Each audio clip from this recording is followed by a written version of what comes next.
তোমাদের অনেকের কাছে ভয়েস সেন্স খুবই সহজ মনে হয়, আবার অনেকেই রয়েছে যাদের কাছে অনেক কঠিন মনে হয়।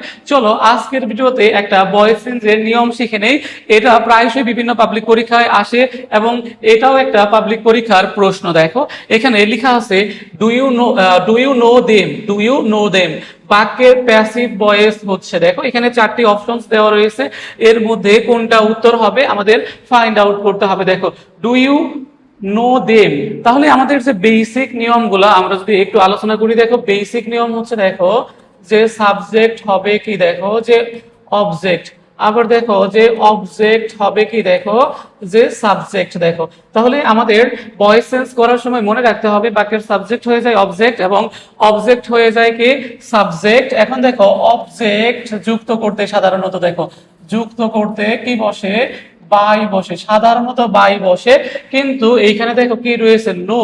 তাহলে মনে রাখবে যে নো এর সাথে দেখো নো এর সাথে বাই বসে না, তাহলে কি বসে, দেখো টু বসে। এটা খুব গুরুত্বপূর্ণ, একটু মুখস্থ করে নাও। দেখো যে সাধারণত অবজেক্টকে যুক্ত করতে আমাদের কি ব্যবহার করতে হয়, বাই ব্যবহার করতে হয়। দেখো তাহলে এই ক্ষেত্রে আমাদের নো থাকলে বাই ব্যবহার করা যাবে না, টু ব্যবহার করতে হবে। কি ব্যবহার করতে হবে, টু ব্যবহার করতে হবে। দেখো তারপর দেখো আমাদের আরো একটা বেসিক নিয়ম হচ্ছে, দেখো ভার্ব ভার্ব এর পরিবর্তন। দেখো পরিবর্তন মনে রাখবে যদি বাক্যে ভি ওয়ান অথবা কি থাকে ডু অথবা কি থাকে ডাস, এগুলো তো ভি ওয়ান হিসেবে কাজ করে। দেখো তো এই ক্ষেত্রে আমাদের কি করতে হবে, দেখো এম অথবা ইজ অথবা আর দিয়ে V3 করতে হবে প্যাসিভ করার সময়। তাহলে V1 অথবা ডু বা ডাস থাকলে আমাদের প্যাসিভ করতে হবে কি দিয়ে, এম অথবা ইজ অথবা আর প্লাস কি হবে, V3 হবে। তাহলে এই ক্ষেত্রে আমাদের দেখো এটা ইন্টারোগেটিভের স্ট্রাকচারে রয়েছে, আমাদের এই সেন্টেন্সটা কি সেই করতে হবে,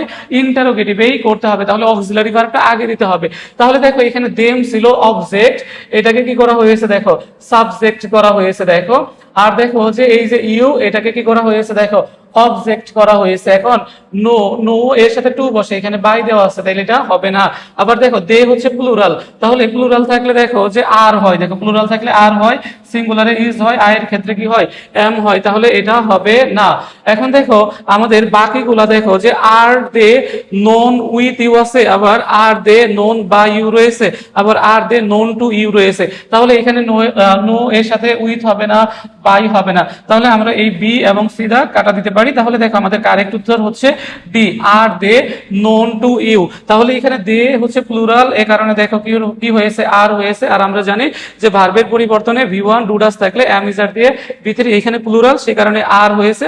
আর নো এর ক্ষেত্রে কি হয়েছে টু, আর আমরা জানি প্যাসিভ করার সময় V3, নো এর V3 হচ্ছে নোন, তাহলে আর দে নোন টু ইউ হবে, আর দে নোন টু ইউ। তাহলে ইন্টারোগেটিভ সেন্টেন্স থাকলে ইন্টারোগেটিভের বৈশিষ্ট্য মেনটেন করতে হবে, অর্থাৎ আগে অক্সিলারি ভার্ব দিতে হবে, তারপর সাবজেক্টটাকে অবজেক্ট করতে হবে, অবজেক্টটাকে সাবজেক্ট করতে হবে, আমাদের ভার্বের পরিবর্তন করতে হবে। তোমরা মুখস্থ করে নাও যে V1 থাকলে বা ডু ডাস থাকলে এম ইজ আর দিয়ে V3 করে প্যাসিভ করতে হয়। আর দেখো যে অবজেক্টকে যুক্ত করতে বাই বসাতে হয়, কিন্তু নো থাকলে কি হয়, টু হয়। আশা করি সকলেই বুঝতে পেরেছে।